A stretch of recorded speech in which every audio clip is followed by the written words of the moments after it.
Hello, mga kamaster, maraming salamat po sa lahat ng tumatangkilik ng Number 1 Supreme Warrior.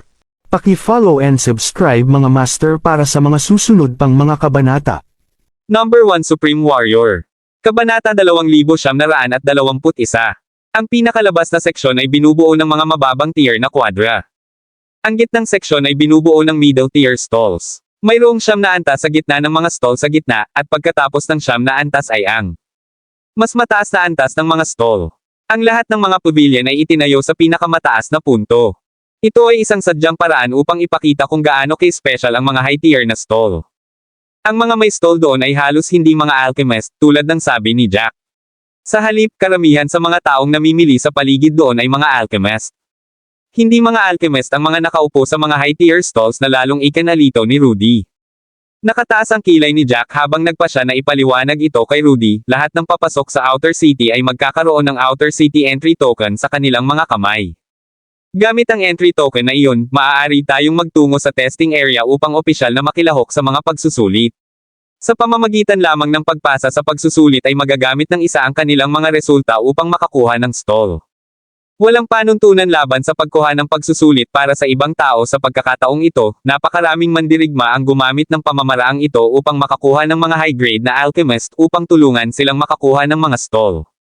Sa ganoong paraan, nakuha ng mga mandirigma ang mga stall, at ang mga alchemist ay nakakuha ng pera sa paggastos.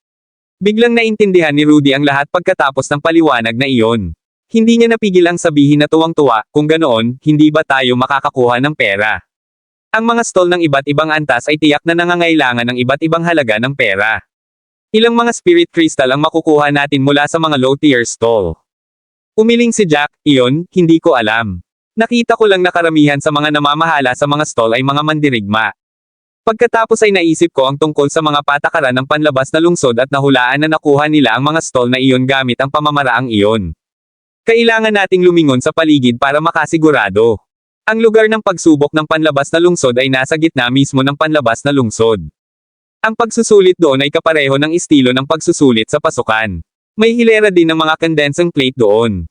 Ang condensing. Ang mga plato ay magbibigay ng iba't ibang problema para sa mga kalahok sa pagsusulit na lutisin. Ang mga condensing plate sa labas ng lungsod ay hindi lamang nagpuno ng mga ron sa mga kalahok, ngunit hiniling din sa mga kalahok na i-condense ang mga ron ng pil na kailangan para sa mga table task ng ilang mga antas. Ito ay mas mahirap kaysa sa pagsusulit sa pasukan. Maraming alchemist ang nanghina dito, hindi man lang nakakuha ng mababang antas ng stall. Nang marinig niya ang tungkol sa mga alituntunin ng Outer City, medyo nasasabik si Rudy. Isinuko na niya ang kanyang sarili sa puntong iyon, pakiramdam niya ay wala na siyang magagawa sa kanyang kakarampot na kakayahan. Gayunpaman, sinusundan niya si Jack. Ang isang taong kasing talino ni Jack ay tiyak na makakagawa ng ilang mga alon sa labas ng lungsod. Maaari siyang manatili sa tabi ni Jack, nakakakuha ng ilang karanasan pati na rin ang pagsakay sa coattails ni Jack. Tumingin siya kay Jack at sinabing, ano ang susunod nating gagawin? Huminga ng malalim si Jack. Nais niyang pumunta sa lugar ng pagsubok sa labas ng lungsod upang tingnan ang mga presyo ng mga stall. Gayunpaman, umiling siya. Pagkatapos mag-isip tungkol dito, ang lugar ng pagsubok ay maaaring kinuha na ng mga nakakainis na langaw na iyon. Mapapansin agad sila kung pupunta sila. Kahit na may mga bagay na kailangan niyang gawin, nakaramdam lang ng inis si Jack. Nang maisip niya ang mga taong iyon, hahanapin sila ng mga taong iyon sa huli. Pagkatapos mag-isip tungkol dito, sinabi ni Jack, maglakad-lakad muna tayo. Tingnan natin kung may kailangan tayo sa paligid ng mga stall na iyon. Kabanata 2922. Nagmamadaling tumango si Rudy. Ang panlabas na lungsod ay parang isang napakalaking lugar ng pagtitipon. Natural na may mga pagsubok na haharapin, ngunit gagawin niya. Kayang makakita ng maraming bagay. Nanguna si Jack habang nakasunod si Rudy. Napatingin silang dalawa sa mga low-tier at middle-tier stalls. Talagang maraming bagay sa paligid na hindi pa nakita ni Rudy, at nakita nila kung ano ang ibinebenta ng karamihan sa mga may-ari. Sa totoo lang, karamihan sa mga ibinebentang paninda ay nakatuon pa rin sa mga table tasks. Maraming may-ari ng stall ang malinaw na nakasulat doon ng mga tabletang kailangan nila. Yung mga may-ari, magbibigay ng mga materyales na nangangailangan ng mga alchemist upang tulungan silang pinuhin ang mga table tasks. Ang ilan sa mga may-ari ng stall ay nakakita ng mga bihirang materyales sa Umiikot na mundo. Nais nilang makakuha ng mga tabletas mula sa mga alchemist sa pamamagitan ng pakikipagpalitan. Matapos tumingin sa paligid, nagmamadaling sinundan ni Rudy si Jack at Bamulong, hindi lang 2 beses na mas mataas ang mga presyo dito kaysa sa labas ng mundo. Tingnan mo yung mga spirit gathering pills. Sa labas ng mundo, ang isang tableta ay dapat na humigit kumulang 3,000 espiritong kristal, ngunit ito ay pupunta para sa 6,500 dito. Iba-iba ang mga presyo. Tumango si Jack, mas mahal ang mga bagay kapag bihira. Ang mga tabletas ay mga consumable, at bihira ang mga alchemist sa whirling world. Siyempre, ang ibig kong sabihin ay mga high-grade alchemist. Pagkasabi niyan, kuminto si Jack habang iniisip ang mga susunod niyang sasabihin bago sabihin, napansin mo ba na may ilang mga tabletas din nakatumbas ng halaga sa labas ng mundo? Tumango si Rudy. Napagmasdan niya ang lahat ng detalyado at napansin na ang mababang kalidad ng mga tabletas ay halos kapareho ng presyo sa labas ng mundo. Nagpatuloy si Jack, ang lower at middle tier na 6th grade na mga tabletas ay hindi masyadong kapakipakinabang sa whirling world, kaya ang mga presyo ay katulad sa labas ng mundo. Iyon ay dahil walang sino man ang nagkukulang ng mga tabletas ng grade na iyon. Kung mas mataas ang grado ng tableta, mas marahas ang pagtaas ng presyo.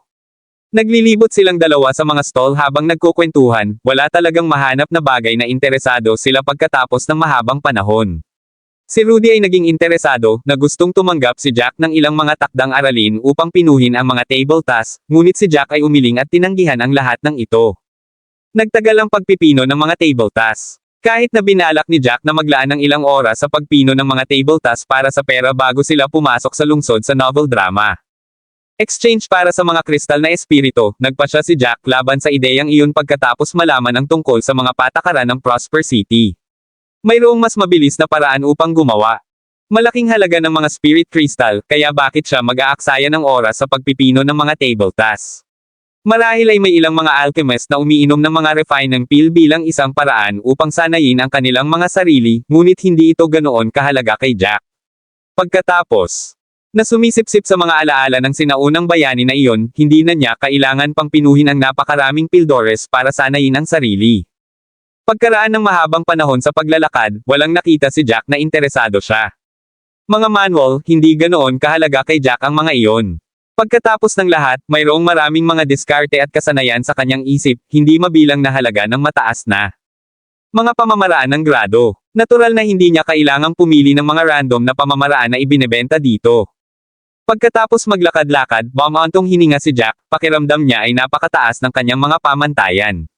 Kung hindi niya mahahanap ang anumang bagay sa kanya ay interesado sa lahat. Kabanata 2923. Nakasimangot si Rudy habang nakasunod sa likod ni Jack. Naiintindihan niya pa rin kung bakit tumanggi si Jack sa pagpino ng mga tabletas sa simula. Malamang naramdaman iyon ni Jack. Ang mga gantimpala para sa pagpino ng mga tabletas ay hindi sapat. Gayunpaman, pagkatapos maglakad-lakad at makita ang lahat ng mga presyo na nakadisplay, tila hindi si Jack interesado sa kahit ano. Medyo nawala ng magawa si Rudy dahil doon. Nakakunot ang noo niya habang naglalakad sa harapan ni Jack at Bamulong, medyo maraming magagandang deal dito, bakit hindi? Tinatanggap mo ba ang mga trabaho? Gamit ang iyong mga kasanayan, dapat mong pinuhin ang mga tabletas sa ikapitong baitang nang walang anumang problema. Bibigyan ka nila ng mga materyales din. Kailangan mo lang maglaan ng oras sa pagpino nito, kaya bakit hindi mo ito tanggapin? Nilingan ni Jack si Rudy habang malinaw na sinabi, sobrang pag-aaksaya ng oras. Ayokong mag-aksaya ng oras sa outer city. Ang pagsubok sa inner city ang mahalaga. Sa pamamagitan lamang ng pagpasa sa mga pagsubok sa panloob na lungsod ay makukuha ko ang mga gantimpala ng Prosper City. Kung ikukumpara sa mga espiritong kristal na iyon, ang mga gantimpala ng Prosper City ay mas interesante kay Jack. Palagi rin niyang isinasaisip ang oras. Kung tutuusin, 2 taon lang silang nakaste sa whirling world. Kailangan na niyang umalis pagkatapos noon. Kung gumugol siya ng masyadong maraming oras sa ikapitong antas ng mga lungsod, magkakaroon siya ng masyadong kaunting oras pagkatapos nito. Baka mawalan siya ng magandang bagay dahil wala siyang sapat na oras, na tiyak na ayaw niyang mangyari. Iyon ang dahilan kung bakit nagpasya si Jack na huwag mag-aksaya ng oras sa pagpino ng mga tabletas pagkatapos pag-isipan iyon. Pagkatapos ng lahat, ang mga tabletas sa pagpino ay hindi lamang ang paraan upang makakuha ng mga kristal ng espiritu sa labas ng lungsod. Matapos marinig iyon ni Rudy ay bigla siyang natahimik. Nalaman niyang unti-unti na niyang naiintindihan si Jack. Sisigot pa lang si Rudy nang makita niyang nagliwanag ang mga mata ni Jack na tila may nakikitang interesante. Mabilis na sumugod si Jack patungo sa pinakasilangang stall. Ang stall ay isang middle tier, at noon. 10 talampakang parisukat ang laki, ngunit walang gaanong nakadisplay doon. Mayroong ilang mga piraso ng bato sa paligid, at isang kahilingan para sa mga table tasks. Napatingin si Jack sa may-ari ng stall. Nakasuot ng puting damit ang taong iyon, at napakagwapo. Gayunpaman, siya ay mukhang medyo hindi pala kaibigan. Malinaw na naramdaman ng taong ito na may papalapit, ngunit hindi man lang siya nag-abalang tumangala habang nakapikit ang tao at nagpapahinga. Hindi alintana ni Jack ang saloobin ng tao habang tinitingnan ang mga paninda na nakadisplay. Si Jack ay hindi tumingin sa kahilingan para sa mga table tasks, at agad na tumingin sa ilang mga fragment ng bato. Nakita ni Rudy na ang mga mata ni Jack ay nakatutok sa ilang mga pira-pirasong bato na kumikinang na may bahagyang pulang kinang. Siya ay hindi kapani-paniwalang mausisa tungkol sa mga batong iyon. Nagtataka kung sila ay anumang bagay na kamangha-manghang. Hindi pa niya nakita ang mga ito noon, at ang ibig sabihin ay inilagay sila ng may-ari ng stall sa sahig. Na hindi niya alam kung ano ang halaga ng mga nabasag na batong iyon. Hindi nila alam, ngunit alam na alam ni Jack ang mga bato. Ang fragment ay isang bagay na hindi kapani-paniwalang kapakipakinabang kay Jack sa daan patungo sa pagpapalakas. Ang mga fragment na iyon ay bihira kahit sa unang baitang. Mga mundo, huminga ng malalim si Jack habang tinatawag ang mga salitang Shattered Soul Crystal sa kanyang isipan. Ang mga fragment na iyon ay kayamanan sa kaluluwa. Katangian ng mga mandirigma. Ang mga fragment ay naglalaman ng purong enerhiya ng kaluluwa. Matapos masipsip ang mga bato, hindi lamang ito makakatulong sa isang mandirigma na may katangiang kaluluwa na maunawaan at gamitin ang mga pamamaraan ng katangian ng kaluluwa. Pagbutihin ang lakas ng kaluluwa ng isang mandirigma.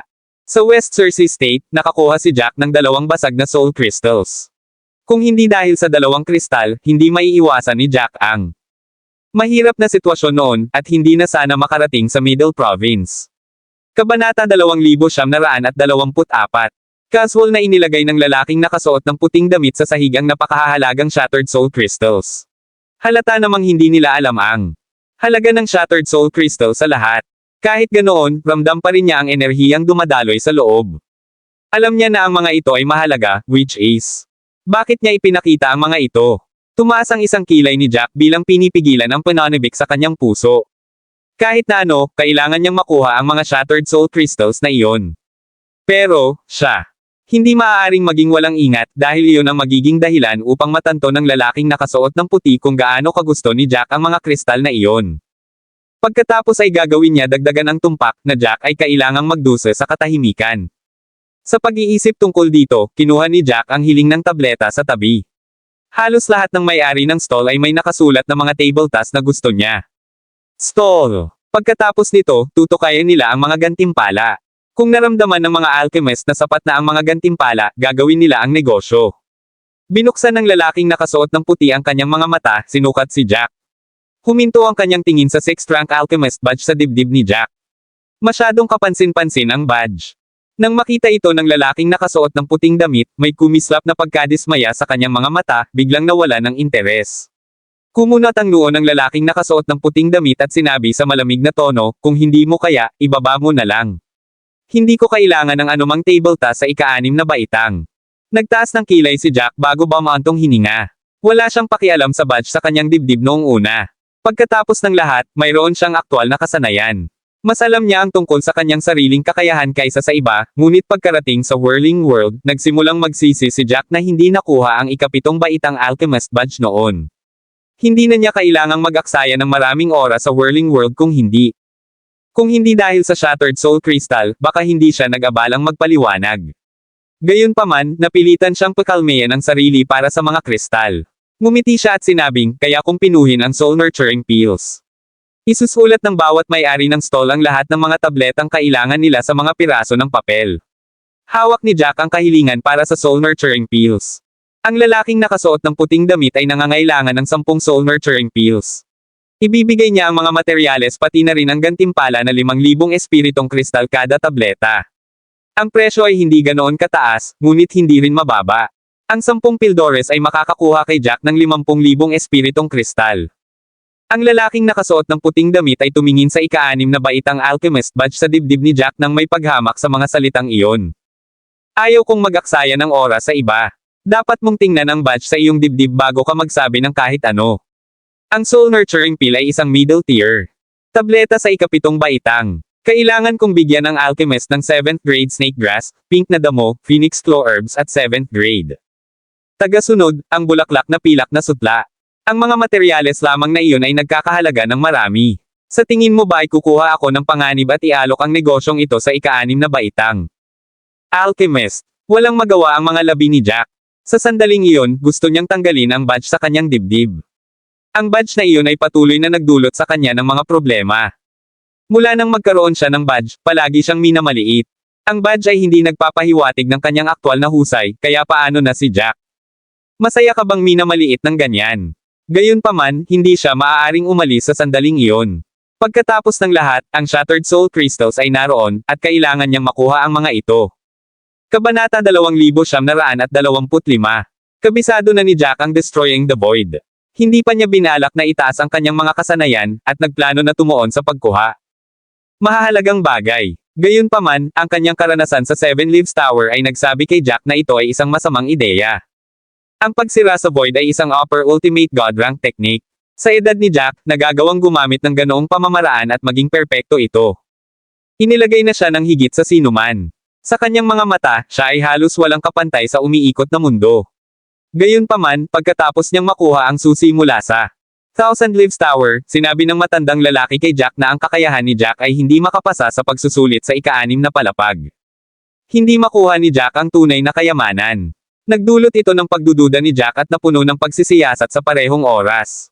Hindi niya mapigil ang pahusayin ang sarili, kaya determinado na si Jack na hindi kailanman titigil sa pagsulong habang siya ay patungo sa Prosper City. Kailangan niyang pumili ng bagong pamamaraan upang makabisado. Sa pagkakataong ito, tiyak na kailangan niyang pumili ng teknik na mas mahusay kaysa sa upper ultimate god rank technique na nag-iwan ng mga diskarte sa storm god rank. Higit pa rito, si Jack ay nagplano sa pagpili ng isang soul attribute storm god rank technique.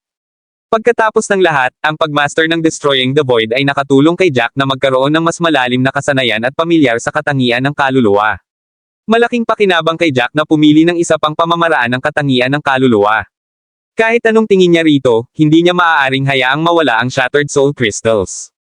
Ilang beses na naglalaro sa isip ni Jack ang pag-iisip bago niya tuluyang kinalma ang sarili.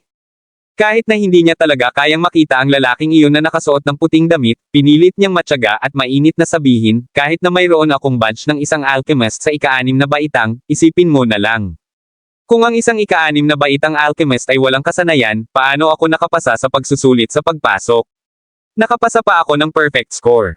Ang mga table ta sa ikapitong baitang ay wala para sa akin. Pagkatapos sabihin iyon, tumingin si Jack sa Shattered Soul Crystal, na parang walang pakialam. Alam mo ba kung ano ang mga batong ito? Mukha silang maganda at may kintab. Pagkatapos sabihin iyon, kumuha si Jack ng isang kristal at tiningnan ito sa ilalim ng araw. Sa totoo lang, hindi na kinailangan ni Jack na tingnan ito ng detalyado para malaman na ang mga espiritong kristal ay medyo dalisay. Gayunpaman, kailangan pa rin niyang magpakita ng palabas. Hindi niya maaaring ipaalam sa lalaking nakasuot ng puting damit na may mali. Sa sandaling magkaroon ng anumang pagdududa ang lalaking nakasuot ng puti, posibleng hindi niya makuha ang Shattered Soul Crystals. Nagkunwaring interesado si Jack. Paano ito? Kukuha lang ako ng 40,000 Spirit Crystal mula sa iyo para sa 10 Soul Nurturing Pills, at bibigyan mo rin ako ng magagandang kristal na ito.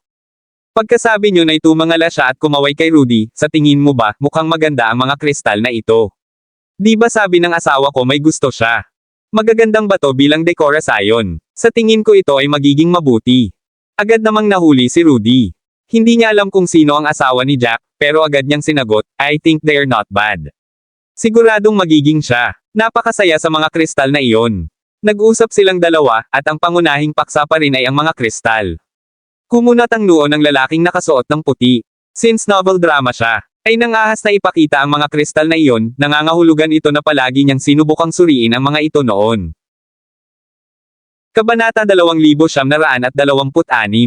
Ang conclusion ay hindi niya alam kung ano ang mga ito ngunit nararamdaman pa rin niya na maraming enerhiya ang dumadaloy sa loob ng mga batong iyon. Gayunpaman, ilang beses na siyang nag-aral ngunit nabigo siyang matuklasan kung anong uri ng mandirigma ang maaaring sumipsip ng mga batong iyon. Hindi niya matukoy ang presyo. Ni hindi niya alam kung maibebenta pa niya ito kaya naman inilagay niya ito sa stall. Hindi niya inaasahan na maaakit nito ang atensyon ng dalawang lalaking nasa harapan niya. Lumingon si Jack at muling tumingin sa lalaking nakaputing damit. Ito ba ay isang deal? Nakataas ang isang kilay ng lalaking nakasuot ng puti, na parang walang pakialam habang dinampot niya ang isang shattered soul crystal at tiningnan ito ng malapitan. Kahit na makalipas ang ilang segundo, wala siyang nakita. Huminga siya ng malalim at tumango pagkatapos mag-isip. Sa totoo lang, hindi niya akalain na kaya niyang ibenta ang mga batong iyon. Pagkatapos ng lahat, siya ay hindi nakikitungo sa mga idiots. At the same time, hindi niya akalain na may magkakainteres sa kanila sa unang araw na itayo niya ang kanyang stall. Natatakot siya na matalo siya sa deal o makagawa siya ng isang malaking pagkakamali, ngunit hindi siya masyadong nag-alinlangan. Masyado pa rin siyang natatakot na si Jack ay mawala ng interes sa huli, na haantong sa kanya ng 10,000 na mga kristal na espiritu. Sa lalaking nakaputing damit, ito ay isang magandang bagay. Bumantong hininga siya at sinabing, sabi mo kaya mong pinuhin ang middle 7th grade pills, pero sa totoo lang hindi ako makapaniwala. Pagkatapos ng lahat, mayroon kang ika-6 na baitang alchemist badge. Maaari mo bang sabihin sa akin kung bakit mayroon ka pa ring 6th grade alchemist badge, kahit na mayroon kang mga kasanayan sa isang 7th grade alchemist?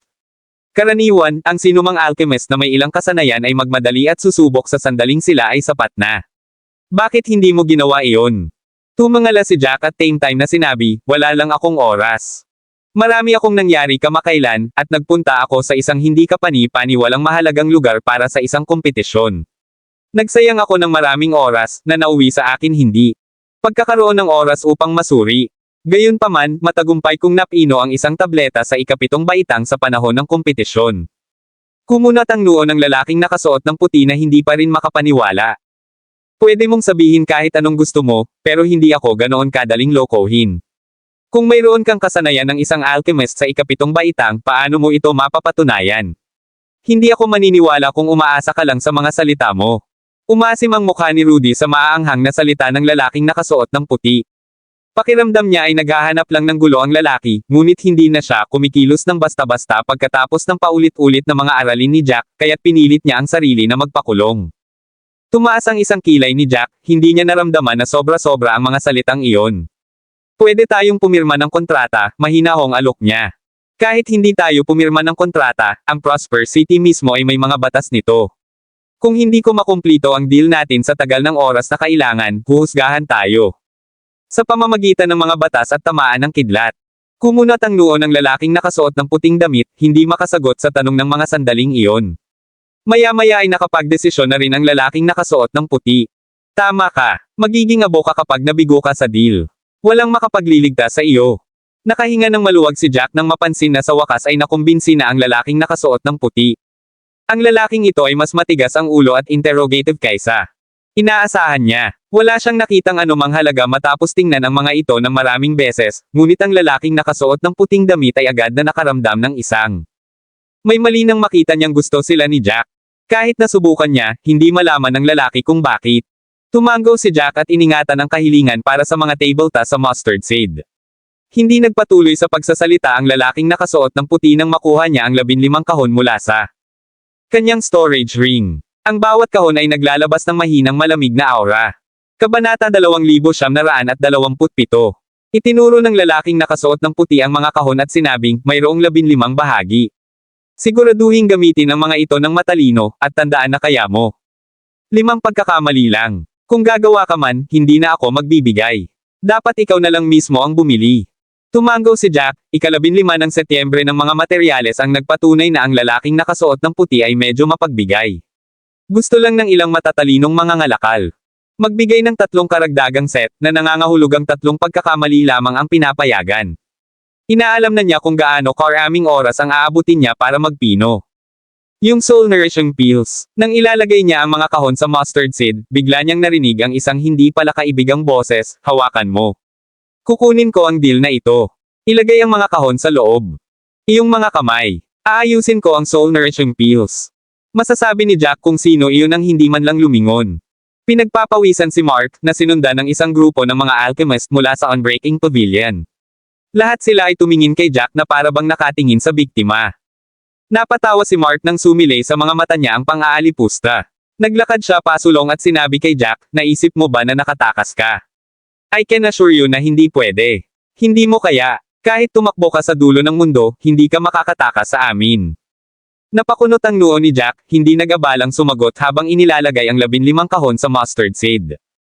Noong nakaraang pagkakataon, nahuli siya sa pagpirma ng kontrata at nasira ang kanyang deal. Sa pagkakataong ito, hindi siya papayag na mangyari ang ganoon. Napansin ni Mark kung paano hayagang hindi siya pinansin ni Jack at inilagay ang mga kahon sa mustard seed na labis na ikinalungkot niya.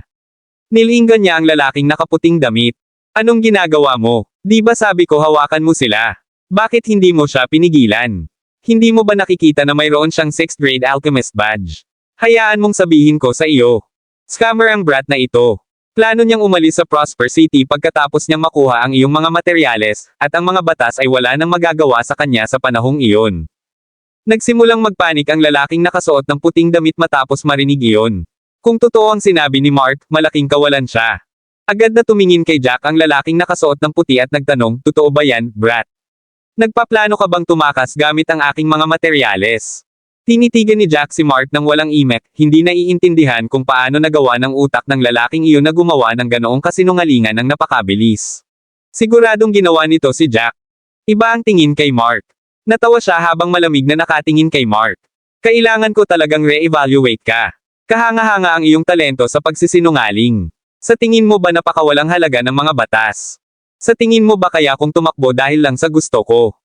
Hindi ko kailanman binalak na tumakbo sa unang lugar. Nais kong makahanap ng isang mapayapang lugar upang pinuhin ang mga pills, pero kung masyado mo akong ginugulo, dito ko na lang gawin. Walang ginawang masama si Jack, kaya hindi siya natatakot na tanungin siya. Hindi ba sabi nila tatakas siya dala ang mga materyales?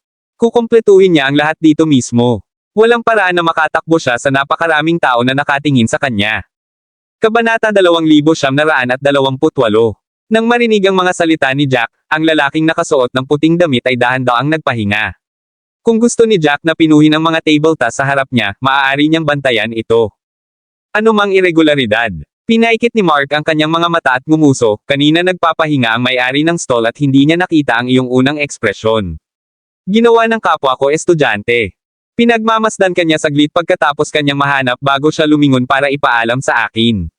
Bago idilat ng may-ari ng stall ang kanyang mga mata, nakita mo na. Nakatutok sa mga bato. Agad na lumuhad si Mark at inilagay ang mga bato sa kanyang palad, tinitigan itong mabuti. Sabay tingin niya kay Jack na naghahaman paraan. Napaawang ang labi ni Jack habang sinusumpa ang sarili dahil sa pagiging pabaya. Ang may-ari ng stall ay natulog at hindi pinapansin ang lahat ng iba pa. Nangyayari, kaya hindi nag-abala si Jack na itago ang kanyang mga iniisip. Siya ay ganap na nakatutok sa Shattered Soul Stones, ngunit hindi niya akalain na may nagmamasid sa kanya kahit na ang stall. Hindi siya nakita ng may-ari. Nagmura si Rudy sa loob. Inutusan ni Mark ang mga tao na bantayang mabuti si Jack. Ang pangalawang utos ay patuloy na magdulot ng kaguluhan kay Jack at huwag hayaan siyang magkaroon ng sandali ng kapayapaan. Hanggat nagdusa si Jack, isang bahagi ng kanyang gawain ay tapos na. Sa mga utos na iyon, kailangan niyang guluhin ang lahat ng gustong gawin ni Jack. Huminga ng malalim si Jack nang maramdaman niya ang unti-unting pagbuhos ng galit niya sa mga sandaling iyon. Hindi niya napigilan ang galit na umakyat sa kanyang ulo. Natukso na siya na sibakin si Mark. Para sa kapakanan ng Shattered Soul Crystals, gayunpaman, nilunok niya ang kanyang galit. Ang pakikipagayo sa lalaking nakasuot ng puting damit ay nagpababa sa kanyang bantay. Hindi niya inaasahan na masisira ang lahat sa ilang salita mula kay Mark. Inilagay ni Mark ang Shattered Soul Stone sa kanyang kamay sa palad ng lalaking nakasuot ng puting damit. Mas mabuting tingnan mo itong mabuti. Ito ay isang kamangha-manghang bagay. Kung hindi, ang lalaking ito ay hindi sana nakatitig sa kanila sa buong oras. Ang deal sa Soul Nourishing Pills ay ginawa para linlangan ka. Lahat ng sinabi ni Mark ay totoo, ngunit hindi ito maamin ni Jack sa sandaling iyon. Kung gagawin niya, hindi niya makukuha ang Shattered Soul Stones. Lahat ng ginawa niya noon ay masisira. Sa sandaling iyon, iba na ang tingin ni Jack kay Mark. Hindi pa siya naging ganoon. Maraming beses na siyang nagkaroon ng gana na pumatay ng isang tao, ngunit hindi ito sineseryoso ni Jack. This time, deadman na siya sa pagpatay kay Mark. Ito ay hindi eksklusibo kay Mark ngunit sa lahat ng mga alchemist sa paligid niya pati na rin, kabilang si Grayson. Wala siyang pakialam kung ano ang dahilan ni Grayson, ngunit sa sandaling nakuha ni Grayson ang grupong ito upang magdulot ng gulo, si Grayson ay agad na nasa listahan ng hit ni Jack. Namula ang mukha ni Rudy habang pilit na pinapakalma ang galit sa puso. Pilit na tumawa si Jack. I know I have some past conflicts with you, but you can't just do this to me just because of that. Sinabi mo na ako. Nakatitig sa mga batong iyon. Kung ganoon, maaari mo bang sabihin sa akin kung ano ang mga ito? Ano ang espesyal sa kanila? Ngumuso si Mark habang inilabas ang trump card niya. Dahil hindi ito espesyal sa iyo, bakit hindi ko ito bilhin ng 20,000 espiritong kristal? Ang deal. Ginawa mo sa brat na ito kanina ay ang tumanggap ng 40,000 espiritong kristal sa halip na 50. Ang iba pang 10,000 ay ang presyo ng mga batong iyon. Doble ang presyo para sa kanila. Pagkasabi nun, tinitigan ni Mark si Jack at ngumiti ng maluwag. Pinahiya siya ni Jack noon sa plaza, pero sa sandaling ito, sa wakas ay nakaganti na siya. Kabanata 2929. Huminga ng malalim si Jack nang magsimulang manginig ang kanyang mga kamay. Alam niyang wala ng kwenta ang pakikipag-usap sa bagay na ito. Sa wakas ay hindi na nakapagpigil pa si Rudy. Napatingin siya sa lalaking nakaputing damit. Pumayag ka na sa deal, at hindi ka na makakabalik. Iyong pangako, kung gagawin mo, mapaparusahan ka ng mga batas ng Prosper City. Tatamaan ka ng kidlat. Kumunat ang noo ng lalaking nakasuot ng puting damit pero pinutol ito ni Mark sabay tawa. Napakalinaw ng mga batas ng Prosper City. Ang mga batas ay naaayon sa mga kahilingan sa kahilingan ng tableta. Walang kwenta ang mga bagay na wala dito. Kanina, may verbal agreement ka lang. Ang slip ng kahilingan sa tableta ay hindi kailanman nakasaad. Na ipagpapalit mo ang 10,000 espiritong kristal para sa mga batong iyon. Dahil iyon ang kaso, hindi ka lalabag sa mga patakaran, at ikaw hindi tatamaan ng kidlat. Habang sinasabi niya iyon ay may masayang ngiti sa mukha ni Mark. Nagngangalit ang kanyang mga ngipin, walang ibang nais si Rudy kundi suntukin ang masayang ngiti sa mukha ni Mark at bugbugin siya. Nakontrol niya ang kanyang init sa abot ng kanyang makakaya. Biglang huminga ng malalim si Jack at may naintindihan. Bumaling siya para masilayan ang lalaking nakaputing damit. Pumayag ka na dito. Kahit na hindi mo ito isinulat sa request slip, ang pangako ay pangako pa rin. Kung babalikan mo ang iyong salita, masasaktan mo ako. Tumaas ang isang kilay ng lalaking nakaputing damit, walang pakialam sa banta ni Jack. Natawa siya at sinabing, medyo may background ka, pero dahil may stall ako dito, ibig sabihin meron din ako. Huwag mong isipin na kaya mo akong takutin sa ilang salita lang. Baka pumayag ako kanina, pero hindi naman siguro ako pumayag sa mas mataas na presyo. Katulad ng sinabi ng lalaking ito kanina, nagkaroon lang kami ng verbal agreement. Wala ito sa kahilingan, kaya hindi ito labag sa mga patakaran. Nais ng lalaking nakasuot ng puting damit na tanggalin pa ang buong kasunduan. Sa huli, inilagay na ni Jack ang hiling ng tableta sa mustard seed. Kung hindi pinino ni Jack ang soul nourishing pills, huhusgahan siya sa paglabag sa kontrata ng Prosper City at si Jack ay parurusahan. Sa sandaling iyon, hindi maaaring hayaan ni Jack na umunlad ang mga bagay tulad ng dati. Nasa isip pa rin niya ang mga karanasan niya noon. Sa sandaling iyon, determinado siyang huwag hayaang mangyari ang parehong bagay. Gayunpaman, hindi niya inaasahan na magiging ganoon kabilis. Kaya napangiti si Jack, hindi pumayag na umatras. Makinig ka dito. Kung nasaktan mo ako, sinasaktan mo ang isang hinaharap na 9th grade alchemist. Kung hindi ka naniniwala sa akin, maaari mo akong sundan kung saan. Kapag nakita mo na, maniniwala ka sa lahat ng sinabi ko. Natigilan ng lahat ng sabihin niya iyon. Anong sinabi ni Jack? Ibinebenta ni Jack ang kanyang sarili bilang isang hinaharap na 9th grade alchemist. Nabaliw ba siya? Hindi ba niya alam kung ano ang ibig sabihin nito sa kontinente ng Hestie? Novel drama. Ang bilang ng mga alchemist sa ika-9 na baitang sa kontinente ay mabibilang sa isang kamay lamang. Sa milyon-milyong alchemist, ito na.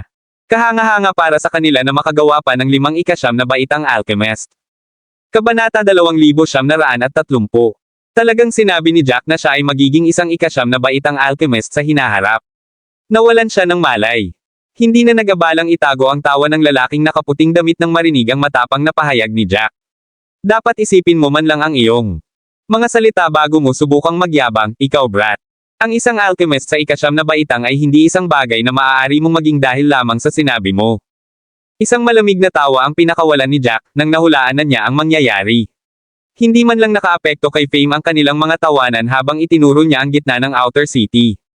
Kung ayaw mong maniwala, sundan mo lang ako dyan. Kung mayroon kang pananalapi, maaari kang gumawa ng isa pang deal sa akin. Nalito ang ilan sa mga salita ni Jack. Maging si Mark ay nakataas ang isang kilay habang nakatingin kay Jack ng masama. Huminga ng malalim si Jack at sinabing kasing lamig ng tono ng yelo, I'm giving you one last chance. Kung babawiin mo ito, hindi kita hahayaang umatras ng hindi nagdurusa sa kahihinatnan. Kahit anong klaseng background mayroon ka, iisa lang ang magiging wakas. Nakakunot ang noo ng lalaking nakaputing damit habang nanunuya, hindi ako ang madali mong takutin. Hindi ako basta-basta maniniwala sa sinabi mo. Gayunpaman, may bahid ng guilt sa mga mata ng lalaking nakaputing damit habang sinasabi niya iyon. Pagkatapos ng lahat, si Jack ay naging kalmado sa buong oras. Bukod doon, hindi siya sigurado kung saan nanggaling si Jack. Kung si Jack ay mula sa isang lugar na kahanga-hanga na hindi niya kayang saktan, siya ay tapos na para sa. Sa pag-iisip na iyon, itinaas niya ang kanyang boses at sinabing, dahil gusto mong makita ko ang iyong mga kakayahan at patunayan ang iyong sarili, sasama ako sa iyo. Gusto kong makita kung ano ang kaya mong gawin. Biglang lumuwag si Jack sa mga salitang iyon. Nilinggan niya si Mark na nakakunot ang noo habang nakatitig kay Jack. Ibinuko niya ang kanyang bibig, may gustong sabihin, ngunit halatang nagpasya siyang tumanggi. Gusto niyang makita rin kung ano ang gagawin ni Jack. Ngumuso si Jack habang naglalakad patungo sa gitna ng panlabas na lungsod, at sinundan siya ng mga alchemist mula sa Unbreaking Pavilion at ang lalaking nakasuot ng puti. Walang nagsalita habang iniisip nila kung ano ang gagawin ni Jack. Nang dalhin sila ni Jack sa harap ng condensing plate, lahat ay natigilan. Sumimangot ang lalaking nakasuot ng puting damit at sinabing, gusto mong kumuha ng pagsusulit sa labas ng lungsod at kumuha ng stall. Tumango si Jack. May stone plate sa tabi ng condensing plate. Ang batong plato ay maraming salita sa kanila. Kumunat ang noo ni Jack at naglakad, nakita niya ang gusto niyang makita. Katulad ng naisip ni Jack. Dahil may ilang butas sa mga tuntunin. Maraming alchemist ang tutulong sa mga mandirigma na makakuha ng mga stall. Sila ay espesyal na nagtakda ng mga presyo. Ang lahat ng mga presyo ay nasa condensing plate, yun. Nangangahulugan na walang sino man ang maaaring magtakda lamang ng mga presyo ayon sa gusto nila. Ang isang lower tier na stall ay nagkakahalaga ng 100,000 spirit crystals, habang ang middle tier na stall ay nagkakahalaga ng 150,000 spirit crystals. Samantala, isang high tier stall ay 500,000 espiritong kristal. Nang makita ang malaking pagkakaiba sa presyo, bumulong si Rudy, ang isang middle tier stall ay 150,000 spirit crystal. Isang high tier stall. Umaakyat hanggang 500,000. Hindi ba masyadong malaki ang pagkakaibang ito? Ito ay ilang beses pa. Ang mga presyong ito ay medyo walang katotohanan, kung ikaw. Tanungin mo ako. Kabanata 2931. Tumaas ang isang kilay ni Jack habang lumingon kay Rudy, bumulong, maaaring isipin mo na ito ay walang katotohanan, ngunit ito ay ganap na makatwiran dahil ang mga patakaran ay nakasulat dito. They have to be there for a reason, kaya hindi mo na sila kailangang tanungin. Tinakpin ni Rudy ang kanyang bibig. Kahit naiinis siya dito, wala siyang ibang masabi. Nang makita ni Jack na ang mga high tier na stall ay nagkakahalaga ng 500,000 spirit crystals, biglang nakaramdam ng masigasig si Jack. Ano ang sinusubukan mong gawin? Kumunat ang noo ni Mark nang hindi pinansin ni Jack ang tanong niya. Sa halip, lumingon si Jack sa lalaking nakasuot ng puting damit, itinuro ang batong plato, at sinabing, kung bibigyan kita ng mataas na tier na stall, maaari mo ba akong bigyan ng 500,000 espiritong kristal? Sa sandaling sinabi niya iyon, ang mga labi ng lalaking nakasuot ng puting damit ay kumikibot, pakiramdam na parang ginulo si Jack sa ulo. Kakasabi lang ni Jack na magiging 9th grade alchemist siya, at sa mismong segundong ito, sinabi ni Jack na kukuha siya ng high tier stall. Akala niya ba may makakakuha ng high tier stall? Iyon ay paglalagay ng mga bagay na masyadong simple. Huminga ng malalim ang lalaking nakasuot ng puting damit, pinipigilan ang sarili sa pagmumura habang sinasabi niya, sa tingin mo ba ay makakakuha ka ng mataas na tier na stall? Mataimtim na tumango si Jack. Nakataas ang isang kilay ng lalaking nakasuot ng puti, natigil sa kanyang pag-iisip. Tingnan mo na lang iyong mga high tier na stalls, 4 na tao lang ang mayroon nito sa ngayon. Alam mo ba ang ibig sabihin nito? Tumaas ang isang kilay ni Jack at sumagot lang, ibig sabihin, nakuha na ng mga tao ang mga high tier na stall dati. Alam niyang sasabihin ng lalaking nakaputing damit ang hindi niya sasabihin. Ang lalaking nakasuot ng puting damit ay natahimik sa mga sinabi ni Jack, pakiramdam na si Jack ay isang ganap na payaso na hindi alam ang kanyang sinasabi. Ang lalaking nakasuot ng puting damit ay ayaw nang mag-aksaya pa ng oras kay Jack dahil gusto niyang ipagpatuloy ang pamamahala sa kanyang stall, ngunit pakiramdam niya ay masyadong biro si Jack. Kung hindi niya ipinaliwanag ng maayos kay Jack ang mga bagay, maaaring tumanggi si Jack na sumuko. Hindi sila makalaban dito at tanging bibig lang ang kanilang magagamit. Upang iligtas ang sarili sa gulo, pinilit ng lalaking nakasuot ng puting damit na pigilan ang kanyang galit at nagpatuloy sa pagpapaliwanag, makinig ka rito. Mula nang buksan ang Prosper City, 2 tao lang ang nakakuha ng mga high-tier na stall dati. Ang bawat high-tier na stall ay nagkakahalaga ng 500,000 spirit crystal, at ito ay mataas ang demand.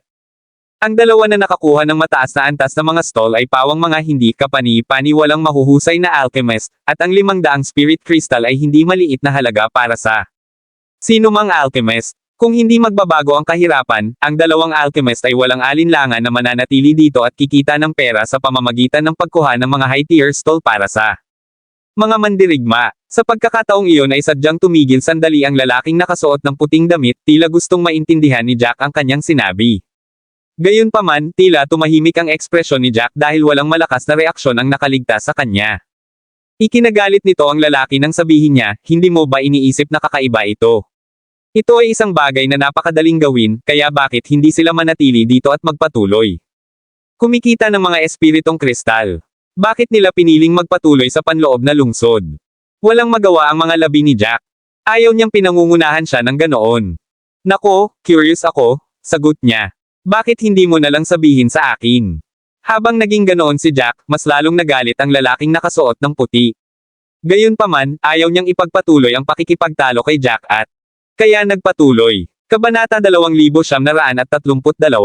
Yan kasi basta may tinutulungan kang manloko minsan sa sistema, maaalala ito ng condensing plate. Kapag sinubukan mo itong muli, magiging mas mahirap ang tanong ng condensing plate. Kaya naman, 2 high-tier stall lang ang nakuha nilang 2. Pagkatapos nito, sila hindi natuloy dahil naging sobrang hirap. Sa huli, nakakuha lang sila ng 1,000,000 bawat isa. Pagkasabi niyon ay napakunot ang noo ni Jack habang may iba't ibang ideya na bumungad sa kanyang isipan. Humanga siya sa iba't ibang tuntunin ng Prosper City. Tiniyak nito na ang mga mandirigma ay makakapag-set up ng mga stall at masubukan din ng mga alchemist. Kahit na pinaghigpitin ng mga alchemist na gawin ito at hindi huminto. Iba ito sa naisip niya kanina. Naisip ni Jack na ang kakayahang DA ng sistema ng ganoon ay isang malaking depekto sa Prosper. Disenyo ng lungsod. Sa sandaling ito, tila siya ang may depekto. Siya ang nabigong makita na hindi ito kapintasan kundi isang disenyo. Pagpipilian sa halip, matapos mag-isip, tumangala siya sa asul na langit. Ang mga tao ng Whirling World ay talagang kahanga-hanga. Habang iniisip niya ito, ang lalaking nakasuot ng puting damit ay naiinip na sinabi, naiintindihan mo na ba ang ibig kong sabihin ngayon? Tumango si Jack. Naunawaan niyang mabuti ang ibig sabihin ng lalaking nakasuot ng puting damit sa pagsasabi nito sa kanya, hindi para magyabang. Gayunpaman, hindi nilayo ni Jack na bumalik sa kanyang salita. Huminga siya ng malalim at pumila sa condensing plate na pinakamalapit sa kanya. Nang makita ng lahat ang tanawin, napanganga sila, hindi alam kung ano ang sasabihin. Habang pinagmamasdan niya si Jack na walang pakialam na pumila, kumunot ang kilay ni Gent at galit na sinabi, narinig ba niya ang sinabi ng lahat? Pagkatapos sabihin iyon, ang alchemist sa likod niya ay dumura, malinaw na sinabi ng taong iyon sa kanya ang lahat. Sa napakatagal na panahon, 2 tao lang ang nakakuha ng mga high-tier na stall. Ang brat na ito ay talagang sasali sa pagsubok sa labas ng lungsod ng may kumpiyansa. Talaga bang iniisip niya na maaari siyang maging pangatlong alchemist sa Prosper City upang makakuha ng isang high-tier na stall? Paano niya naisip na subukan? Ito ay ang parehong uri ng talakayan. Si Rudy ay bigo na sa puntong ito, nakikinig sa kanila. Ginamit na ni Jack ang kanyang kakayahan upang mabigla ang napakaraming tao noon, ngunit tila nakalimutan na nila iyon habang tinakbuhan nila si Jack. Binalaan na ni Jack si Rudy laban sa pag-aaway ng walang layunin, ngunit hindi napigilan ni Rudy ang sarili matapos marinig ang mga insultong ito. He chuckled sardonically habang lumingon sa mga alchemist. Ikaw ba ay mga taong nahihirapan sa pagkawala ng memorya? Nasabi mo na ang lahat noon. Pero nung nakita mo yung result ni Jack, bakit ka tumigil? Hindi mo ba tinawanan si Jack dahil hindi niya alam ang kanyang lugar noon, at hindi niya magagawa makakuha ng perpektong marka sa kanyang pagsusulit sa pagpasok? Nasuri mo pa ang iyong sarili ng napakataas, na sinasabi na kalahati ng iyong 20 ay makakapasa ng perpekto. Lahat ng iyon, at tama si Jack sa huli, at 2 lang sa inyo ang nakayanan iyon. Si Rudy ay hindi nagsisinungaling, at alam ito ng mga alchemist, namumula sa kanyang mga salita. Agad nilang itinikom ang kanilang mga bibig, hindi makapagsalita tungkol doon. Nangyari ang lahat tulad ng sinabi ni Rudy. Tinuwanan nila si Jack at mas tiyak na hindi ito papasa sa pagsusulit. Perpekto, ngunit ipinakita ni Jack ang kanyang mga kasanayan nang walang kamali-mali na nadama nila na sila ay sinaktan. Kabanata 2933. Pagkatapos na ipagmalaki ng mga alchemist na ito ang kanilang sarili, lubos silang napahiya ng kagalingan ni Jack. Ang mas masahol pa ay tama si Jack. Sa 20 sa kanila na kumuha ng pagsusulit, 2 lang ang pumasa. Yung iba baka kaunti lang. Bit of o marami, ngunit ni isa sa kanila ay walang perpektong marka. Napawi sa isang iglap ang pagmamalaki ni Mark. Ang mga salita ni Rudy ay tahasang inilagay ang mga ito sa isang alang-ainang lugar, tulad ng plano niyang guluhin si Jack kasama ang kanyang mga kapwa-alagad upang ilantad si Jack sa lalaking nakaputing damit. Dahil ayaw na makontento ni Rudy sa kanyang sarili, napabuntong hininga si Samuel habang nagtaas ng boses, na nagsasabing, nagkabulag-bulagan lang si Jack, iyon lang. Yung iba hindi alam, pero ikaw. Ang 20 alchemist na nakibahagi sa pagsubok ay pawang mga stellar alchemist mula sa Unbreaking Pavilion, at hindi sila magpapatalo sa sinuman. Nakita ko na ang ilan sa kanila ay isang hiwa na lamang mula sa perpektong pagpasa sa pagsusulit. Hey! Maswerte lang si Jack na tama. Itinaas ni Samuel ang kanyang baba, tila sigurado sa kanyang sarili nang magsalita siya. Sa una, ang lalaking nakasuot ng puting damit ay medyo nag-iingat pagkatapos marinig ang sinabi ni Rudy at nagsimulang magduda sa mga alchemist mula sa Unbreaking Pavilion. Gayunpaman, napawi ang kanyang mga hinala matapos marinig ang sinabi ni Samuel. Ang mga alchemist na pinalaki ng Unbreaking Pavilion ay hindi maaaring maliitin, iyon ay tiyak. Kahit na tama si Jack, malamang na maswerte siya sa oras na iyon. Nakita ni Samuel na marami sa mga alagad ng Unbreaking Pavilion ang kulang ng 1 o 2 piltun para ganap na makapasa sa pagsusulit. Nilinggan ni Mark si Samuel na may pasasalamat. Tila natawa silang dalawa ng sandaling iyon. Hindi niya inaasahan na tatayo si Samuel at magsasalita para sa kanila. Kinuha ni Samuel ang mga salitang lumalabas sa bibig niya. Siyempre, sumabak si Samuel sa verbal exchange para sa kapakanan ng pagpapahiya kay Jack, ngunit dahil siya, sa isang paraan, ay gumawa ng isang pabor sa kanya, kumilos siya bilang. Kahit na sinadya niyang kampihan si Mark na parang mapagbigay. Nang makita niya ang pasasalamat na tingin ni Mark, mabait na tumango si Samuel. Ang sino mang hindi nakakaunawa sa relasyon sa pagitan ng Compass Pavilion at ng Unbreaking Pavilion ay iisipin na ang dalawa. Sa kanila ay sinumpa ang kapatid. Kung titignan ang kanilang mga mukha, mas lalong lumalim ang malamig ng ngiti ni Rudy. Ngumuso siya habang sinasabi, katulad ng naisip ko. Isa lang ang iniisip niyong dalawa. Isip sa sandaling ito. Akala mo kaibigan mo ang kalaban mo, pero para sa akin ay hayop lang kayong dalawa-dalawang asong makakagat lang. Mga tao, ang mga salitang iyon ay hindi kapani-pani walang malupit. Agad na sumugod si Gent na galit, ngunit hinaila siya pabalik ng estudyante sa likod niya, na nagpatigil sa kanya. Mula sa pagsisimula ng away.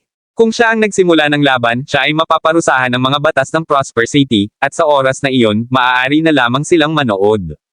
Habang tinatamaan siya ng kidlat, walang iniwan kundi abo. Kabanata 2934. Pakiramdam ni Gent ay nawawala siya sa sarili dahil sa galit na nag-aalab sa loob niya. That jerk! Tinawag silang mga aso ni Rudy. Walang sino man ang makatiis ng insulto na ganoon. Parehong humakbang sina Mark at Samuel sa sandaling iyon, ngunit kung ikukumpara kay Gent, tila mas kalmado silang dalawa. Malamig na sabi ni Mark, alam mo ba ang ginagawa mo? Nagdedeklara ka ng digmaan laban sa Unbreaking Pavilion at Compass Pavilion. Sino ang gumagawa? Sa tingin mo ikaw? Sa tingin mo ba ay walang magagawa sa iyo ang pinagsamang lakas ng 2 angkan sa ika-8 baitang? Tuluyan ang natigilan ang lalaking nakasuot ng puting damit habang nanlalaki ang mga mata. Walang imak na tumingin kay Rudy ang lalaki, nananangis na baka baliw siya. Kung hindi maglalakas loob si Rudy na magsabi ng napakawalang galang. Dumating na sa puntong hindi na maaayos ang mga bagay-bagay. Nagplano ba si Rudy na magdeklara ng digmaan sa 2 angkan sa ika-8 baitang? Siya ba ay mula sa isang hindi kapani-pani walang background na hindi niya pinapansin ang 2 angkan sa ika-8 baitang? Maliban kung si Rudy ay mula sa isang 9th grade clan, kahit na ang mga Diyos ay hindi makakapagligtas sa kanya. Napanatili lamang ni Rudy ang kalmadong mukha sa harap ng kanilang mga emosyon. Nagpakawala siya ng tawa habang walang pag-aalinlangan, magkaaway na rin tayo. Pareho kayong nagtutulungan para magkagulo kami. Patres ka pa at hahayaan kaming huminga. Dahil palagi mo kaming guguluhin, bakit hindi ako maglakas loob? Ang iyong 2 angkan ay parang mga langaw na walang ulo, patuloy na lumilipad sa paligid at humihiging sa aming mga tainga sa puntong ito. Sobrang nakakadiri at nakakainis. Kung talagang may kakayahan ka, talunin mo si Jack. Samuel, lahat ng sinabi mo kanina ay puro kalokohan lang.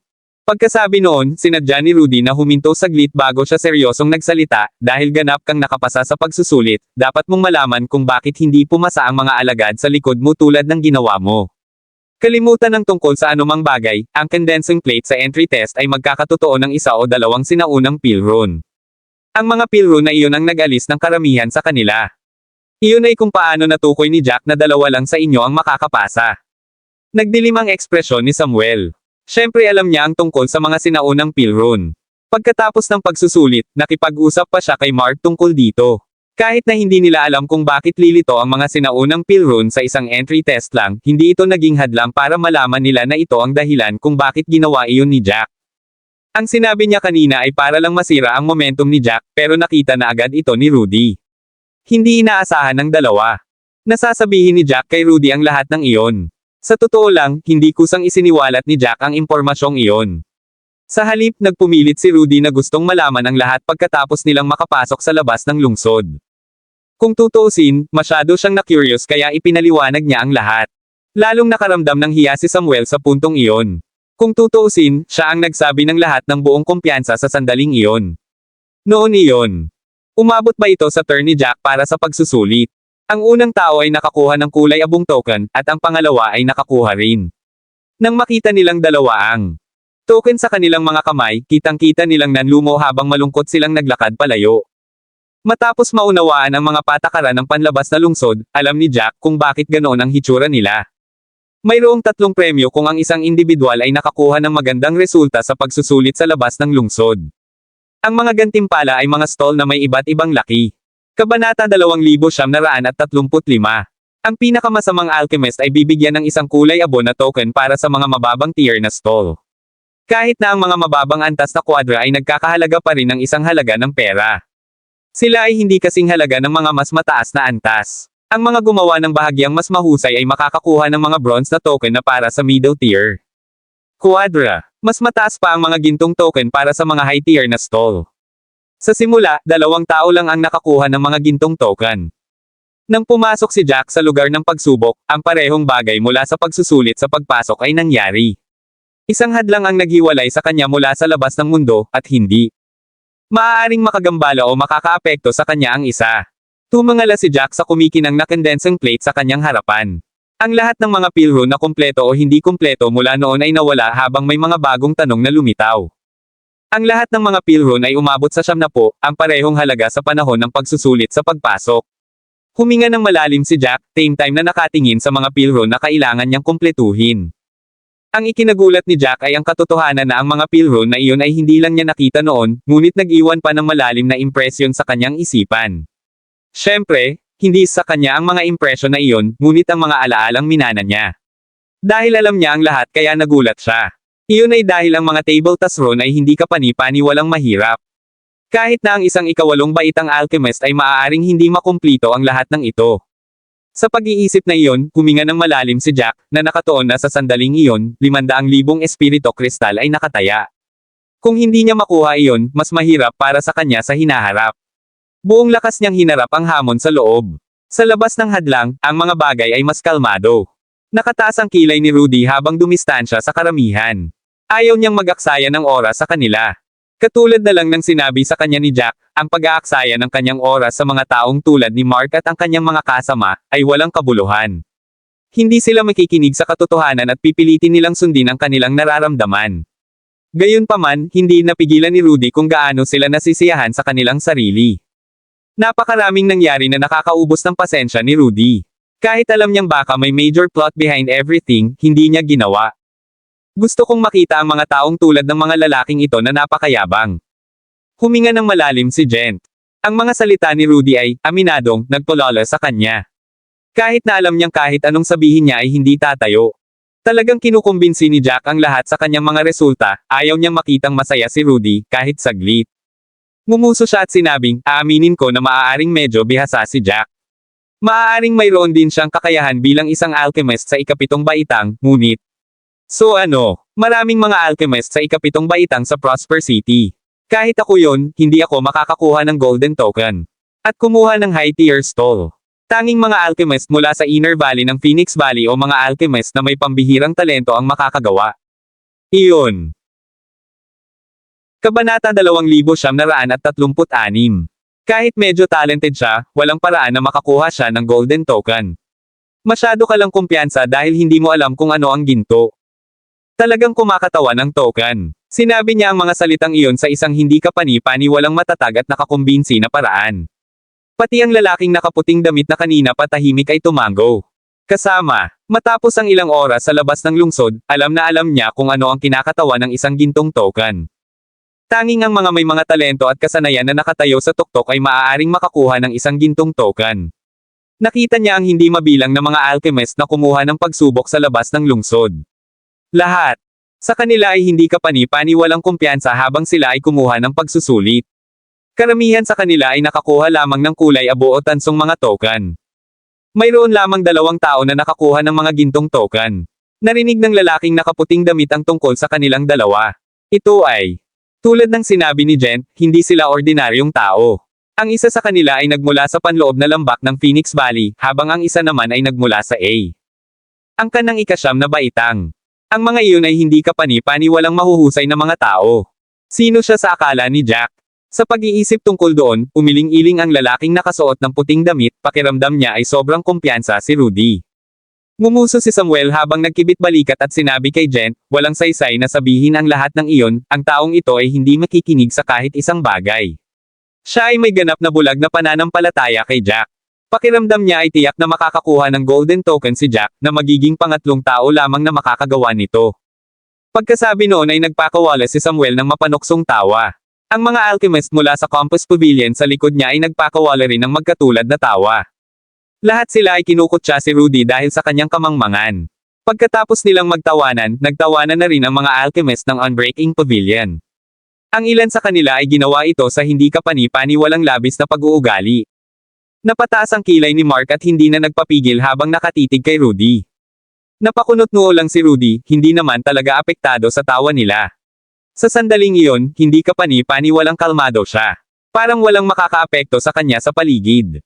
Bigla niyang naintindihan kung bakit palaging malamig ang tingin ni Jack. Kahit anong mangyari sa labas, hindi hahayaang maapektuhan siya ni Jack. Hindi naman malamig si Jack, kundi dahil determinado siya at may sapat na tiwala. Kahit anong tawa ng iba sa kanya, kalmado pa rin siya. Biglang may mga kaluskos na naririnig mula sa malayo. Pamilyar ang lahat sa tunog ng mga mekanismong iyon. Ito ay isang senyales na ang hadlang ay nagbibigay ng out. Napalingon ang lahat, at si Jack. Lumitaw muli ang figure sa harap ng mga alchemist. Sa sandaling iyon, ang kanyang likod ay hindi kapani-paniwalang tuwid, na para bang hindi ito masyadong matigas. Huminga ng malalim si Rudy habang naglalakad palapit kay Jack. Isang liwanag na dahan-daang nabuo mula sa condensing plate. Lahat ay tumingin bilang isang gintong token. Shot mula sa condensing plate, dumapo sa palad ni Jack. Nakataas ang kilay ni Jack habang binubuksan ang kamay para tingnan ang token. Ang gintong token ay may nakasulat na mga salitang high tier stall. Iyon talagang hindi kapani-paniwalang simple, ngunit mayroong isang pakiramdam ng kamahalan patungo dito na mahirap talunin. Ang pagsubok kanina ay wala kay Jack. Hanggat mayroon siyang mga kasanayan na higit sa ikapitong baitang alchemist, magagawa niya. Tapusin ang pagsusulit ng perpekto. Nakahinga ng maluwag si Jack, na apektuhan sa mga sinabi ni Jen kanina. Kabanata 2937. Gayunpaman, muling ipinakita ni Jack kay Rudy na ang lahat ng mga alalahanin ay walang kabuluhan sa mga kasanayang taglay niya. Napangiti siya habang hinahawakan ang gintong token sa kamay ni Jack, tumalikod, at ipinakita ito sa harap ng lahat. Ano sa palagay mo? May sasabihin ka pa ba? Ngayon, habang sinasabi niya iyon ay naglakad siya patungo kay Jen na siyang pinakamaraming sinabi kanina. Inilagay niya ang gintong token sa kanyang palad, tumingin sa mismong Jen at sinabing, hindi ba't sinabi mo na hindi kailanman makukuha ni Jack ang isang gintong token? Tapos ano itong nasa kamay ko? Ang lahat ba? Naghahalusinate. Masusuka na ng dugo si Jen sa mga salitang iyon. Tuluyan na nitong pinunit ang kanyang dating kay-abangan. Naisip niya iyon, kahit na si Jack. Talented, si Jack ay nasa kanyang antas lamang. Gayunpaman, napagtanto niya na siya ay lubos na nagkakamali. Hindi katakataka na palagi silang tinitingnan ni Jack na may ganoong ugali noon. Hindi sila seryoso ni Jack. Napaawang ang labi ni Jen, walang sinasabi. Sa totoo lang, kumpara sa iba, medyo maayos na ang kalagayan ni Jen. Napakalaki ng mga mata ni Mark na nagbanta silang lalabas sa kanilang mga saksakan. Puno ng ugat ang mga eyeballs niya. Baka sa mukha niya ang hindi makapaniwala habang nakatitig sa gintong token sa kamay ni Rudy. Tumanggi siyang maniwala na ito ay totoo. Paano naging malakas si Jack sa parehong labanan at alchemy? Ito ay isang matigas na tableta na lunukan. Napagtanto ni Mark na tuluyan na siyang natapakan ni Jack. Hindi rin siya tugma kay Jack. Inabot niya at sinubukang agawin ang gintong token na iyon kay Rudy, ngunit nakasimangot si Rudy at napaatras. Tumaas ang boses ni Rudy at sinabing, "You're planning on breaking the rules. Mark, pag-isipan mong mabuti. Alam mo ang kahihinatnan ng paglabag sa mga patakaran." Nag-react lang si Mark matapos siyang sigawan, na-realize niya ang ginawa niya. Pagkatapos noon, itinulak niya ang sarili na may kaunting takot. Sa sandaling iyon, malapit na siyang mabaliw habang ang kanyang paghinga ay nagiging magulo. "Ikaw ba ay isang alchemist sa ikawalong baitang?" Pagkaraan ng ilang sandali, sinabi ni Samuel, "Sino ka? Ayaw kong maniwala na wala kang background. Ayaw kong maniwala na nakarating ka sa kinaroroonan mo mag-isa. Nagsisimula na akong maghinala na hindi ka taga Hestia Continent." Ang mga salitang iyon ay parang hindi ka pani-paniwalang sigurado. Tumaas ang isang kilay ni Jack, hindi nagsasalita. Sa sandaling iyon, ang lahat ng mga alchemist doon ay medyo nababaliw. Kung ano ang nangyari. Nalampasan ang anumang naisip nila. Paano naabot ni Jack ang puntong iyon? Ito ay masyadong hindi ka pani-paniwala. Kung hindi lang nila ito nasaksihan, tiyak na iisipin nila na nagmalabis si Samuel. Gayunpaman, pagkatapos masaksihan ang lahat. Para sa kanilang sarili, kailangan nilang sumang-ayon sa sinabi ni Samuel. Napakalakas ni Jack, napakalakas kaya hindi nila alam kung ano ang sasabihin. Kabanata 2938. Sa pagtingin sa mga baliw na ekspresyon ng lahat, alam ni Jack na ito ay kukunin bilang isang tahimik na pagkilala kung siya ay mananatiling tahimik. Hindi niya ginawa. Pag-isipan ito ng marami, nasa kanila na kung ano ang gusto nilang isipin. Gayunpaman, nadama niya na siya ay magiging isang lab rat sa mga pangunahing puwersa kung nanatili siyang tahimik. Kung gusto nilang hukayin ang kanyang mga lihim at gumawa ng isang bagay sa kanya, kung gayon ito ay magiging kapahamakan. Huminga ng malalim si Jack at tumingin sa lahat ng nandoon, "Please stop those idiotic thoughts in your heads. Huwag basta-bastang maghusga. Sa sino mang gusto mo. Huwag gamitin ang iyong limitadong utak para husgahan ang buong kontinente ng Hestia. Maraming katulad ko sa Hestia Continent, ikaw lang. Hindi ko pa sila nakikilala." Kumunat ang noo ni Samuel, huminto saglit bago umiling ng malakas, "Hindi pwede. Walang paraan ang isang tulad mo ay maaaring lumitaw sa Hestia Continent, na napakalakas sa parehong alchemy at labanan. Hindi ka katulad ng isang taga Hestia Continent." Napakunot ang noo ni Jack, biglang pakiramdam na hindi siya makakapagsalita ng paraan para makaalis dito. Nagsalubong ang kilay niya habang ang daming iniisip sa kanyang isipan. Hindi niya maaaring hayaan silang magpatuloy sa tren ng pag-iisip. Kung hahayaan niya itong magpatuloy, magdudulot ito ng maraming hindi kinakailangang problema. This time, mas mabilis pa si Rudy kay Jack. Pakiramdam niya, kapag nagpatuloy si Samuel sa pagsasalita ng ganoon, ang mas malalaking puwersa ay maaaring mapunta sa laban kay Jack. Huminga siya ng malalim at nilakasan ang boses, "Sinasabi mo lang lahat yan para iligtas ang dignidad mo." Nakakunot ang noo ni Samuel habang sinusubukang magpaliwanag, pero pinigilan siya ni Rudy, "Stop with your stupid thoughts. Hindi mo ba naisip na ang sinusubukan mong sabihin ay nakakatawa? Lahat kayo kanina ay tumatawa ng husto, na nagsasabing hindi ito magagawa ni Jack. Niloko lang kita ng kaunti, at agad mong sinubukang humanap ng hindi ka pani-paniwalang dahilan para maibalik ang dignidad mo." Matapos sabihin ang lahat ng iyon, pinandilatan ni Rudy si Samuel habang hinihila niya ang braso ni Jack, "Dapat na nating ihinto ang pag-aaksaya ng oras sa kanila." Tumango si Jack bilang pagsang-ayon. Nilinggan niya ang lalaking nakaputing damit. Sa pagkakataong iyon, ibang-iba ang lalaking nakasuot ng puting damit. Nakatingin na siya kay Jack with a look of complete respect. Mula nang buksan ng Prosper City, 3 tao lang ang nakakuha ng golden token. Ang pagsusulit sa labas ng lungsod ay isang pagsubok ng kasanayan at talento. Ang katotohanan na pinangasiwaan ito ni Jack ay nangangahulugan na ang kanyang mga talento at kasanayan ay ganap na nasa antas ng kabayanihan. Hindi na nagabala ang lalaking nakasuot ng puti sa mga alchemist na nakapaligid sa kanya. Ang tanging nasa isip niya ay ang pabor kay Jack. Lumapit siya kay Jack at sinabing, "Bibili ako ng gintong token mula sa iyo para sa 600,000 espiritong kristal. Kahit na ang regulated na presyo ay 500,000, makakabayad ako ng 600,000. Tungkol naman sa mga batong iyon, hindi ko kailangan ng pera mo, ibibigay ko na lang sayo. Gagawin namin ang aming negosyo gaya ng dati. May mga nasabi akong masasakit na salita kanina, sana mapatawad mo ako." Sa sandaling iyon, ganap na itinapon ng lalaking nakasuot ng puti ang kanyang dignidad. Ang tanging nasa isip niya ay ang mapalapit kay Jack. Ang puti. Ang taong nakasuot ng damit ay may napakaraming mga espiritong kristal mula noong pumunta siya rito para sa negosyo salamat sa kanyang angkan. Hindi siya ganoon kagaling sa sarili niya, kaya ang tanging magagawa niya ay samantalahin ang mga pagkakataon sa pagdating nito. Kabanata 2939. Kung hindi niya tatalikuran ang iba pang mga lungsod sa ikapitong antas upang pumunta rito. Nakaharap sa isang alchemist na tiyak na makakamit. Marami sa hinaharap, natural na susubukan niya ang kanyang makakaya upang makakuha ng ilang pabor. Pagkatapos ng lahat, ang mga alchemist na iyon ay tiyak na makakatulong sa hinaharap. Nagtaas ng kilay si Jack. Dahil ang taong iyon ay napakaunawa, ito ay nagligtas sa kanya ng maraming oras. Hindi siya mapakali sa pag-iisip kung ano nangyari dati. Tumanggo siya sa lalaking nakaputing damit at iniabot ang gintong token sa kanyang kamay. Naging maayos ang lahat pagkatapos noon. Ang mga alchemist na iyon na nagsisikap na magdulot ng gulo kanina ay ganap na umatras. Hindi sila mas matagal nang naglakas loob na gawin ang anumang bagay kay Jack. Gayunpaman, alam ni Jack na ito ay pansamantalang katahimikan lamang. Kung tutuusin, nandoon pa rin ang kanilang sama ng loob. Ang pasukan ng panloob na lungsod ay nasa pinakaloob na lugar ng panlabas na lungsod. Sa tanghali ng ika-6 na araw, dinala ni Jack si Rudy sa pasukan ng panloob na lungsod. Ito ay isang napakalaking pabilog na daanan. Ang daanan ay natatakpan ng isang napakakulay na hadlang. Mayroong maraming seryosong mukhang alchemist na nakatayo sa labas ng daanan. Karamihan sa kanila ay nakasimangot na parabang nakatagpo sila ng isang hindi kapani-paniwalang mahirap na problema. Nagtipon ng mga taong iyon sa bakana ng daanan, tila may pinag-uusapan. Nang makita ni Jack ang eksena, hindi niya naiwasang sumimangot din. Bulong ni Rudy, may nangyayari kaya sa inner city.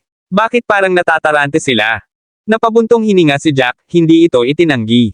Bumagal ang lakad nilang dalawa habang dahan-daang naglakad patungo sa grupo. Nang malapit na sila, naririnig na nila ang mga usapan na nagaganap. Nakasimangot ang isang alchemist na nakasuot ng itim na damit habang kausap ang isang gwapong lalaki sa kanyang harapan, sa tingin ko hindi ka dapat masyadong padalos-dalos. Ang sitwasyong ito ay medyo espesyal. Hindi ako makapaniwalang may kinalaman ang ibang kontinente. Alam mo rin na ang Hestia continent ay nahiwalay sa ibang mga kontinente pagkatapos ng malaking insidente 30,000 taon na ang nakalilipas. Tayo ay nabuklod sa lahat ng oras, ngunit ang ibang mga kontinente ay iba. Bago pa siya makatapos ay pinutol siya ng lalaki, sa tingin mo ba hindi ko alam ang sinabi mo?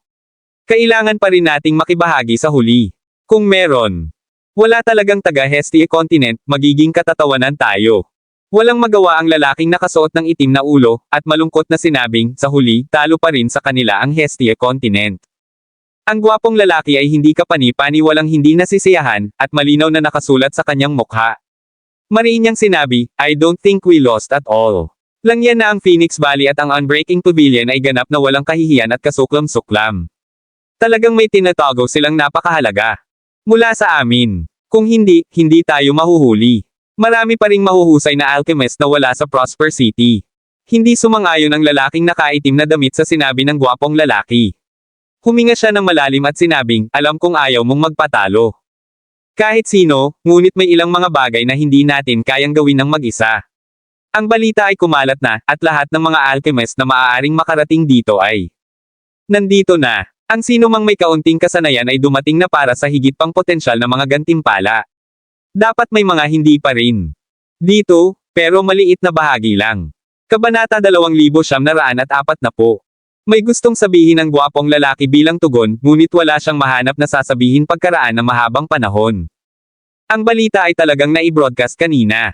Lahat ng mga alchemist na nagmula sa mga pangunahing angkan ay sumugod na lahat. Kahit sino. Maaaring makatulong ay nagawa na nila ang lahat ng kanilang makakaya. Pagkatapos ng lahat, ito ay isang hindi kapani-paniwalang mahalagang kaganapan. Makakakuha ang mga nasa top 3. Hindi kapani-paniwalang dami ng mga mapagkukunan. Nakakunot ang noo ng lalaking nakasuot ng itim habang tinapik ang braso ng gwapong lalaki na medyo nanlulumo, alam kong mahirap, at alam kong ayaw mo. Para pabayaan na lang, pero baka maging biro ka kung guguluhin mo. Hindi ko sinusubukan na insultuhan ka. Napakaraming tao at napakaraming mahuhusay na alchemist. Ang iyong mga kasanayan ay karaniwan lamang sa kanila. Ano ang maaari mong gawin kahit na nakikibahagi ka? Magpapaganda ka lang.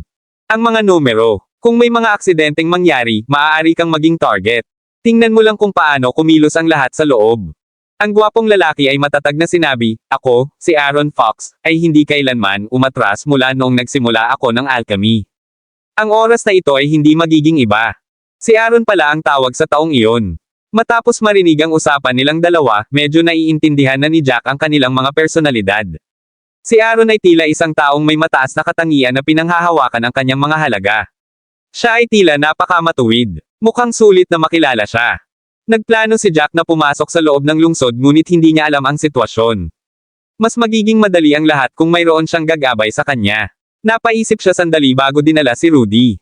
Sumaludaw si Jack kay Aaron bago sumaludaw sa lalaking nakasuot ng itim na katabi. Pagkatapos magbigay ng maikling pagpapakilala, nagsalita siya, kaka-rating ko lang sa Prosper City. Gusto kong kumuha ng pagsusulit para sa panloob na lungsod, ngunit parang ang sitwasyon sa loob ng lungsod ay hindi kapani-pani walang iba sa inaasahan ko pagkatapos kong marinig ang iyong pag-uusap. Maaaring may kinalaman pa ito sa ibang mga kontinente. Ito ang unang pagkakataon na narinig ni Jack ang tungkol sa ibang mga kontinente habang siya ay nasa kontinente ng Hestia. Bago iyon, hindi pa narinig ni Jack na binanggit ang ibang mga mundo. Ang Hestia continent ay itinuring na mas mababang dulo ng mga middle tier na mundo at ito ay isang third grade na mundo. Sa itaas ay ang mga mundo ng ikalawang baitang at mga mundo ng unang baitang. Hindi inaasahan ni Jack na ang panloob na lungsod ay magkakaugnay sa ibang mga mundo. Pagkatapos ng mahabang panahon sa Hestia continent, nagplano na si Jack na tingnan ang ibang mga mundo kung may pagkakataon siya. Ang paglilimite sa kanyang sarili sa isang lugar ay maaaring maging mahusay na limitahan ang kanyang pag-unlad. Itinuring pa ring mahina si Jack. Isa pa, nananatili lang siya sa Hestia continent dahil gusto niyang pumasok sa Wild Gorge Pass. Si Aaron ay isang madaling pakisamahan at alam niyang si Jack ay isa rin sa usapan. Si Jack ay hindi mukhang isang taong maliit sa lahat, at malamang na hindi sasaksakin ang sinumang kaibigan sa likod. Ngumiti si Aaron at sinabing, ikaw ba mismo ang pumunta sa Prosper City? Tumaas ang isang kilay ni Jack, hindi inaasahan na iyon ang tanong ni Aaron. Siya. Tinapik-tapik si Rudy sa balikat, pumunta ako kasama ang kapwa ko estudyante. Tumingin si Aaron kay Rudy at nakita ang 6th grade alchemist badge sa kanilang mga dibdib. Baka sa mukha niya ang pagtataka, ngunit ang lalaking nakaitim na damit. Hindi kasing ganda ni Aaron. Sa sandaling lumakad si Jack upang makipag-chat, ang lalaking nakaitim na damit ay nakatingin na sa kanila ng may alerto. Matapos marinig ang sinabi ni Jack, magkaisa.